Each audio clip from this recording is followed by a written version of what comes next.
Hey tribe, welcome back. So today I am outside, as you can see, enjoying the breeze while the kids play. Welcome back, tribe.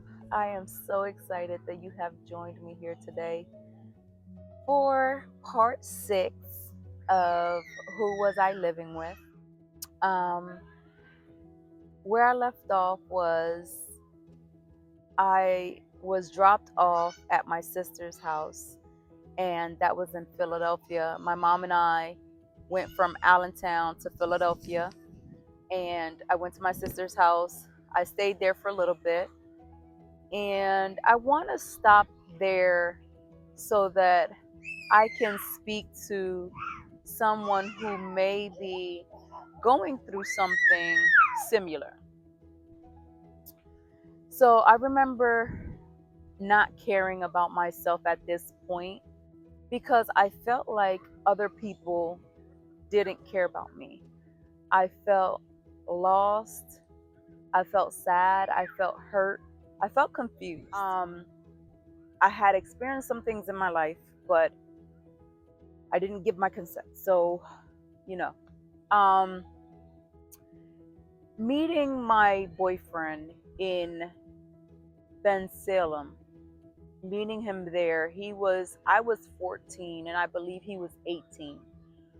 He was older than I was, and so he was handsome, you know, a slick talker. He knew what to say. It was just he was older than me, so he had experience and um, made me believe some things that I wanted to hear, and I feel like he kind of already figured it out, or maybe he didn't, but he knew what to say. When I was in Philadelphia, I had called him because he lived in Philly and I was in Ben Salem, and then I went to Bristol. And then when I went to Philadelphia to my sister's house, I had called him and he met me there. And we were in his car. We were talking and having like just a normal conversation, about how I was feeling, about life, about what I was going to do now that I'm at my sister's house, this, that, and other, because I didn't think that I had to go back. And so we were planning to be together. And, um, he just got into saying that he loved me. And I didn't know how to accept that, but it felt good to hear.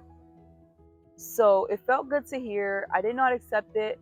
Um, and I don't know. I don't know what I thought. I don't know what I said. But the next thing I remember was him saying to me that, if I loved him or I felt the same way, that I wouldn't wait, um, that I would just give myself to him.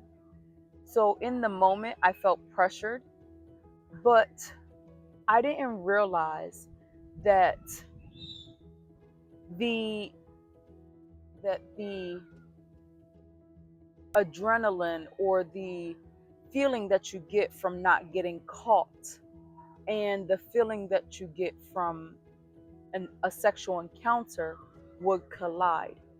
And it would be just the same as someone getting high, someone taking a hit for the first time. It was a rush, and it allowed me to, for a second, escape what I was feeling, to not feel anything, to feel the high, feel the pleasure. And I didn't know, as a child, I didn't know that I would be dealing with new feelings now. I would be dealing with wanting to be with him. I would be dealing with, soon, shortly after, I would be dealing with not being able to be with him because I had to go back.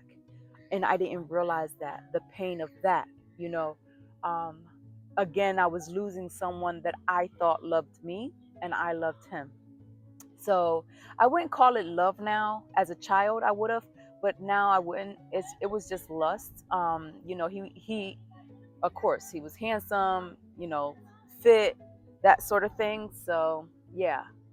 So I would just like to um, say to the young girl watching this, or, if you are thinking about having sex for the first time, or there's someone that says, if you love me, you would give it up to me, or whatever the case may be, I would say find an adult and have a conversation with them, because it comes with a lot of feelings and emotions that you're now going to have to deal with. And I didn't realize that it was his way of getting what he wanted. I gave myself to him blindly, like not even understanding the impact that it would now have on my life as a 14-year-old who was hurting, who desired to be loved, who desired to fit in, who desired to have something to call my own. Um, it had a huge impact on my mental, on it felt like an addiction. It felt like I was searching for the next high. And not having anybody to talk to was the worst part. It was the worst part because I held everything in. And it comes with the life that I lived after that, comes with a lot of shame. It comes with a lot of having to hide your sexual encounters because you are ashamed to tell people, um, that you had sex and how many people and this, that, and the other. Like in your mind, you're having sex with this person and you believe that that's the last person or the first and only person type of thing. And you don't realize that it just might not be. So it's hard. It was hard. It was hard to deal with on my own. So, anyways, you know, like I said, the excitement of not getting caught and the excitement of the act collided, and that was an addiction for me. And I didn't realize that at the time. So, yeah, shortly after that, a few days later, my sister's house for a long time. They called her, they told her that I had to come back in, and they gave her the court date. And we went, and they told my sister that had I not shown up, I could have stayed with her. I didn't know that. Had I known, I would have stayed. I would have never went to court, but they made it sound like I had to go. So I showed up so that my sister wouldn't get in trouble. And they put me in the children's home of Easton. That's my next stop. So that is part 6, the children's home of Easton. And there it was like a campus. So you had the boys unit, the girls unit, you had group home, you had a detention center in the back. Um, so then you had like the main office off to the side or front of the I don't campus, I'm gonna call it, because it looked like a campus. And you had like a rec area, a big gym, I think it was, if I remember correctly. It was like a gym where we used to meet for holidays or special events or just to play. Um, you would go there. When I first got to the children's home of Easton, when I first got there, it was overwhelming. It was like really big. It was a lot of kids, and it was a lot of kids from Philadelphia. I remember that. Um, when I got there, they put me in one of the group homes on campus because they had many of them off of campus. So when you stayed there, they put you in regular school. You you know you lived there, and it was like in the group home, it was sort of like a home. Like you had a parent in the home, and then you had uh, sisters you lived with. If you lived in the boys unit or the girls unit, it was just that. It was just girls, it was just boys. Like you had a staff at the door that would watch and make sure everything was cool. So I don't know how it was in the units because I didn't live. um we used to sneak there. We used to sneak to the units at night. We would leave from the fire escape and go to the units and stuff, and they had security guard. They had a lot of security guards, patrolling the area, but we would duck into the bushes or behind trees and stuff, and it would be so funny because you would see like a lot of us rolling or running and jumping into the bushes and stuff. So yeah, it was a lot of fun. But I had my little boyfriend on campus. um I won't say his name because I never know who will watch this. But yeah, I had my boyfriend on campus, and um for me, it was all right.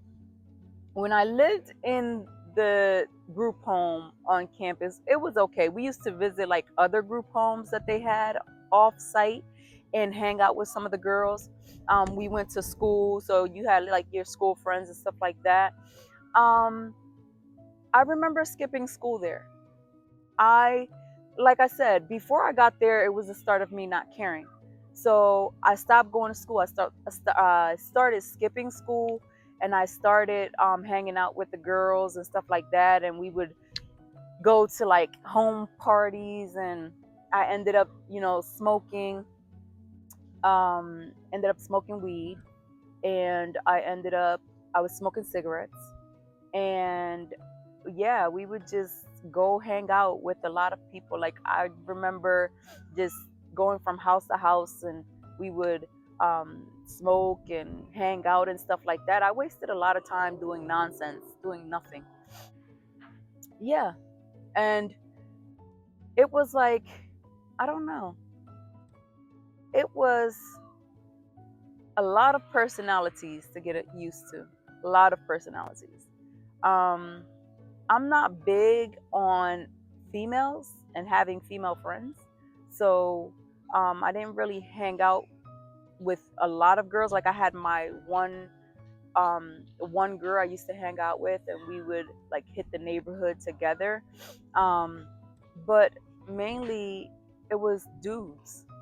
I hung out with a lot of guys, and it was nothing between us. It was just us hanging out and hitting up stores or just walking the neighborhood and things like that. And I think to many I was just like a little sister, and they knew like if if if they needed anything, like they knew I would be there, so they can always call on me. And it was just we had each other's back.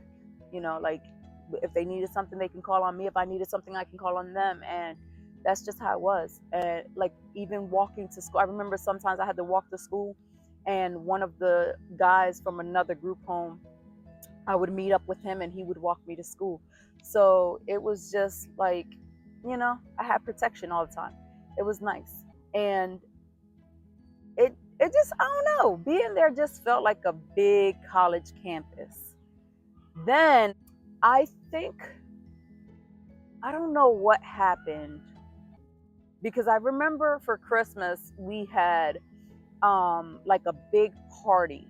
We had in the gym, we had a big party, and we had a fun time. Shortly after that though, I got put into the detention center they had, and I wasn't having it. Oh, I was not having it. When you got into that detention center, you had to give up all of your stuff. Like they would take your clothes, they would take everything you own, they would put it into a container or bags, and they would store it in like a big attic room. And you couldn't have anything. So when you entered into um, the unit for the first time, the detention center for the first time, you even lost your clothes that you were wearing. You would be in a t-shirt and panties in your room, and you couldn't come out for a whole week. So when you were able to come out after that week, you were able to go to the rec room, or like the family room per se, and watch TV. You were able to go to the game area and play, that sort of thing. And so I remember that right outside my room, there was, um, to the left, there was a door, an exit door. To the right, there was a person sitting there, like a staff that would watch the unit.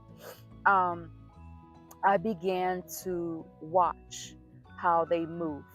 what time the staff would change, how long it would take for them to change. When they did their rounds to check in the rooms, I began to notice how slow the door that was next to my room closes, how slow the door to that locks that goes into the family room, how slow and fast that opens and closes. So I just began to watch things. I began to watch when, how does the lunch work or breakfast or dinner? Like how fast is it? When are the checks? You know, um, like just I don't know. I learned how to watch people when I was in there. That was the start of me paying attention to body language, paying attention to um, my safety, paying attention to just what can I do to get up out of here. And so I was great at getting people to follow. And when I realized that, I put together a plan. So I went to the family room where we would meet up with the guys, and I told a few of them, I said, this is when I'm going to leave. Be ready.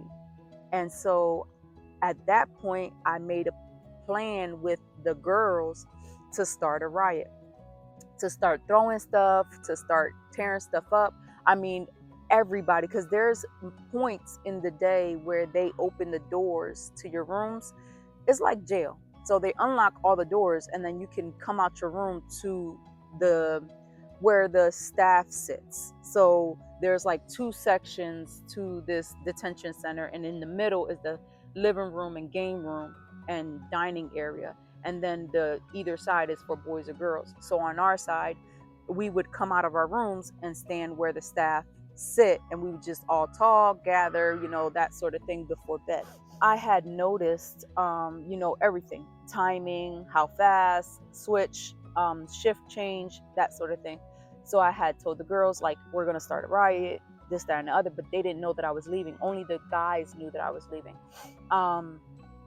Because that's who I trusted. The guys that I hung out with, that were in there, that's who I trusted. So once the riot started, that they could not get us under control, and when they call for the security officers, it takes them a minute to get down the hill to us. So I knew that as well, and as soon as that shift changed and everybody was going off, and that door in 10 seconds would close, if I didn't get out of it, I would be stuck. I left, and so did the guys, because they did the same thing. They started the riot on their side and everything else, and then seven guys were able to leave, and I was the eighth person. I was the only girl. So I remember us like going up the hill, and we just like were hiding from the security staff and stuff like that. I just did not want to stay. I didn't feel like I should be in jail as a child, and I did nothing. I knew that I was acting up, but I didn't go off. Like, I didn't curse out the staff. I don't know if I missed curfew. I might have missed curfew. I might have did something, because you get like 3 infractions. And so I don't know what I did, honestly. I know that I wasn't fighting. I know that I didn't curse the staff out. Like, I didn't go in for like stealing or killing or anything like that. So I don't know why I was in there, but I knew it was for the like 3rd strike. And I wasn't having it. I was not going to be locked up and feel like I was in jail. No, I wasn't doing it.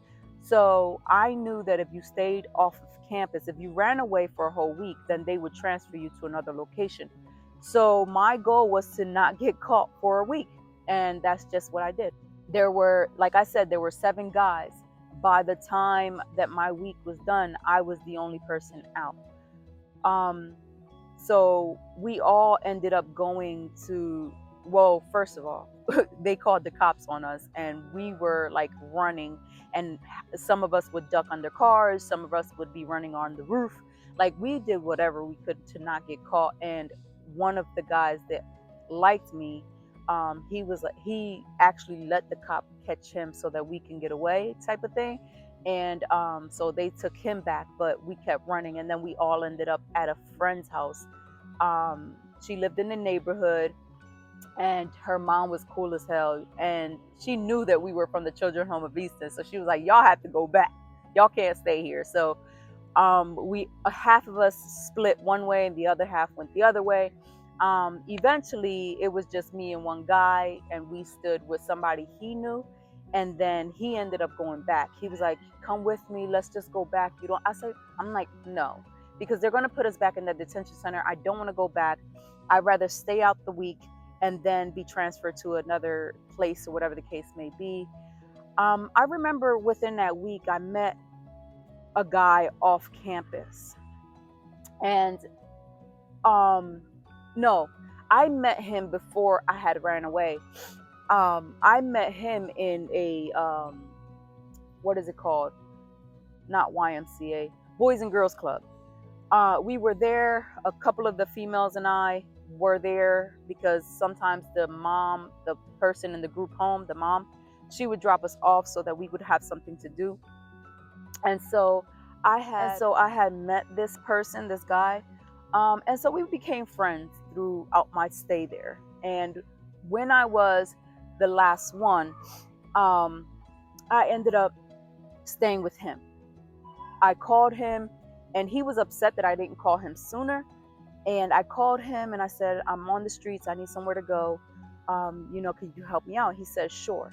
So he picked me up, he gave me some food, he bought me some clothes, he took me to his friend's house. And I was staying at his friend's house for a few days. And, they would just let me rest. They would give me whatever I wanted. If I needed weed, they would give me weed. I am just sharing this with you guys because I'm being honest about my story. I do not recommend for you to run away.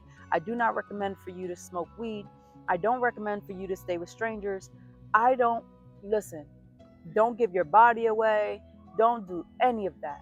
But I want to be transparent about my story because it is the life that I lived.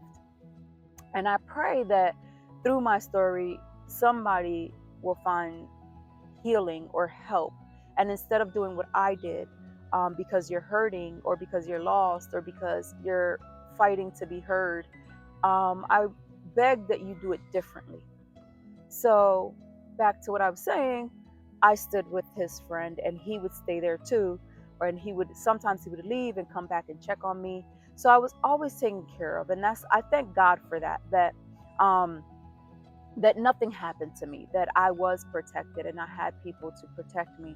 And that was a blessing because it could have went the other way. A lot of foster children are victims of, they run away and they become victim of abuse or trafficking or just horrible things that happens to them because we are naive and we are unaware of what we are putting ourselves in.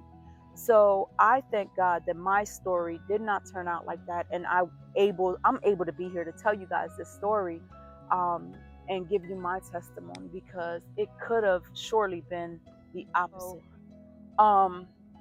As I was staying there with him, he had a conversation with me, and he had asked me, what was it that I wanted? What was I looking for? He told me that I had to go back. He's like, you don't need to be on the streets. This is not the person that you are. He's like, you're smarter than this. Go back. I want you to go back. And so I said, okay. And he said, what do you want? One moment, my daughter's coming. Hi, baby. Hi.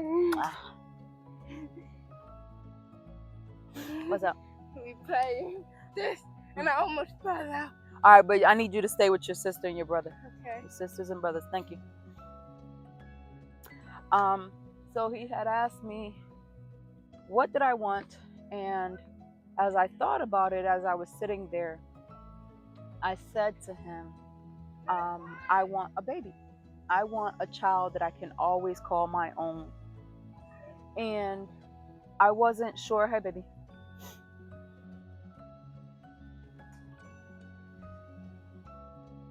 I wasn't sure what I was asking for. I didn't know what it all entailed. I didn't know what being a mom was going to be like.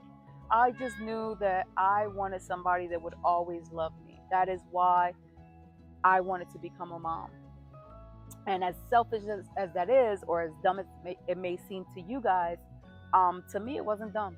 It wasn't, I wasn't thinking that I was being selfish at the time. I wasn't aware of it. I just knew that I wanted somebody that would always love me, always need me, always be in my life, and that would be my person forever. Um, and when I told him this, I don't know what he was thinking, if he was thinking at all, but he said, okay. He said, okay. Because I explained to him that if I got pregnant, they would put me in independent living, which is what they told me. Because I had asked, could I go to independent living? And they said the only way that would happen is if I was pregnant. So I said, okay. Um, and I explained that to him. And, you know, one thing led to another. And um, he took me back. He took me back and he told me to stay in touch and to get off the streets and do right. He made me promise that if I was pregnant, I would be with nobody. Through my pregnancy, that I wouldn't be with nobody. I would do right by the baby and that I would stay in touch. And I said, yes, I agree. So I ended up going back, and they they transferred me out as I thought. They said I could no longer stay there. And they sent me to Bethlehem is where I went next. So that'll be the next story. But yeah, that is part 6 of Who Was I Living With? And in that place, there was a lot of, in the children's home of Easton, there was a lot of staff that I question. Oh, he's scared the hell out of me. I question why did they, take the job. I question why they were there. The person, the female that ran the group home, she was loving, like she was caring. She gave us advice and, took us to the mall and that sort of thing. I remember when I was in the children's home of Easton,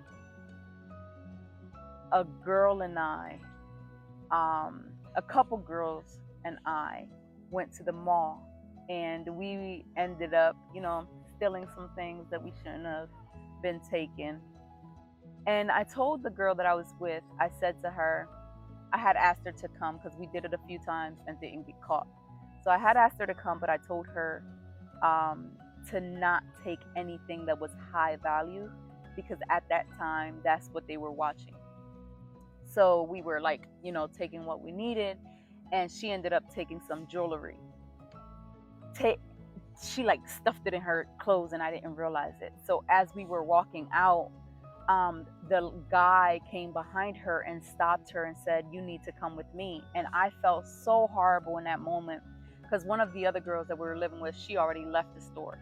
But I felt so horrible. I could have left, but I just felt horrible for for letting her go alone. And so I went with her, and they was like, we saw you take such and such, take it out of your clothes or we're gonna call the cops.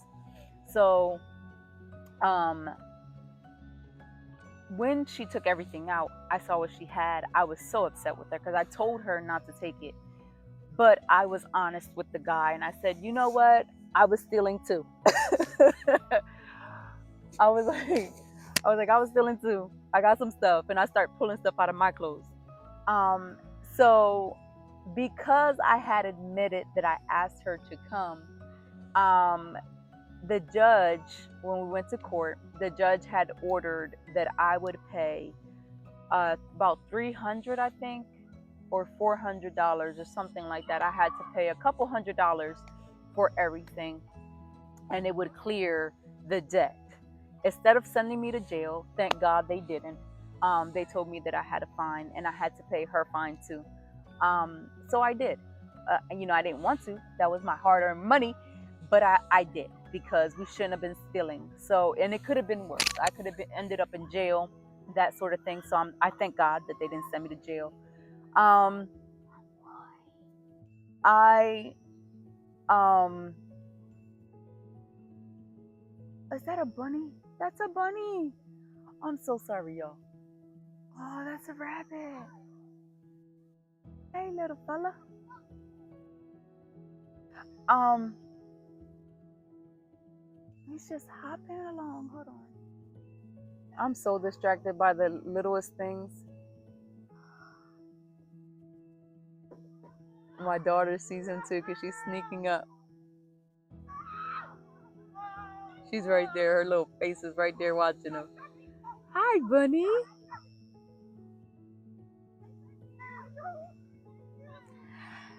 So, that was something that happened there. Um, me stealing. Yeah. But I had great time. I had a great time there. It was a large place. Um, and it was a lot of Philadelphia children that were there, although it was called the Children's Home of Easton. It was a lot of Philly kids. Um, but yeah, that was my first place that I stopped going to school. Huh? I saw the bunny. Yeah, see, she's distracted too. Yeah, but you're supposed to be with your sister and your sisters and your brother. Can you have what? Rice? All right, go. Mhm. um, yeah, it was a lot of children that I met that were awesome. You know, different people I got to meet. And um, like I said, I thank God that while I was there, I was protected. I was protected by a lot of the people, a lot of the children that I have met. And I feel like a lot of older people that met me as well took on the role of protecting me and making sure that I was okay and I had what I needed. And I thank God for that. And like I said, you guys, I don't want you to run away. I don't want you to start smoking weed. I don't want you to start smoking cigarettes. I don't want you to go with strangers. I don't want you to stay at somebody's house because you need somewhere to go. Like, before you have sex, speak to somebody, find out the information, be protected. It's a lot of STDs and things that you can't get rid of. And you definitely can't, I mean, you can, it's your body and you can do what you want. But as, like, for me, I wouldn't have been able to have an abortion. Um, it would have been hard. I would have never had an abortion. So life turned out differently in the motherhood section and part of it. But yeah, it was something that could have been my life. At 14, I could have been a mom, So I want you guys to be safe, but I want to share my story, my truth, the way I remember my life to be with you guys so that it may help somebody out there that is listening in. And as I remember things, I might share, like, I might go back to the other foster homes or places that I have been and share those memories with you guys. But yeah, it was a lot that happened in the Children's Home of Easton. We used to do a lot. We used to do a lot. But yeah, I had fun there, and I am grateful for the people that I've met. Um, and yeah, so I'll see you guys next time. But like I say all the time, and I mean it from the bottom of my heart, if you're being abused, you don't deserve it. Please don't believe the lies that are being told to you from the abuser, that it is your fault, that you deserve it, that you made them do it. That is all a lie. And a lot of abusers, they use power. So if they know that they're stronger than you, if they feel like you're weak, if they feel like you won't talk, if they feel like they can do whatever, that's what they're going to do. And they're going to take advantage of you. So I say, when you feel safe and when it is safe to do so, speak up and seek help. For those of you that are in your healing journey, I pray that you continue, and I pray that you understand that you are worth every blessing that comes your way, that you are worth the life you desire, that God has better for you, and you weren't created to always be sad and be in pain. But if you are sad, if you want to cry, it is okay to do so. It is okay to cry. And sometimes that's all that we can do so that we can get up and be stronger. For those that you that are enjoying your life and you're just living it up, do so, but do so safely and be smart with your decisions, because your decisions today will affect your future tomorrow. So you guys have a wonderful night. Have a wonderful day wherever you're watching or whatever time you're watching this. God bless, and I'll see you later. Bye.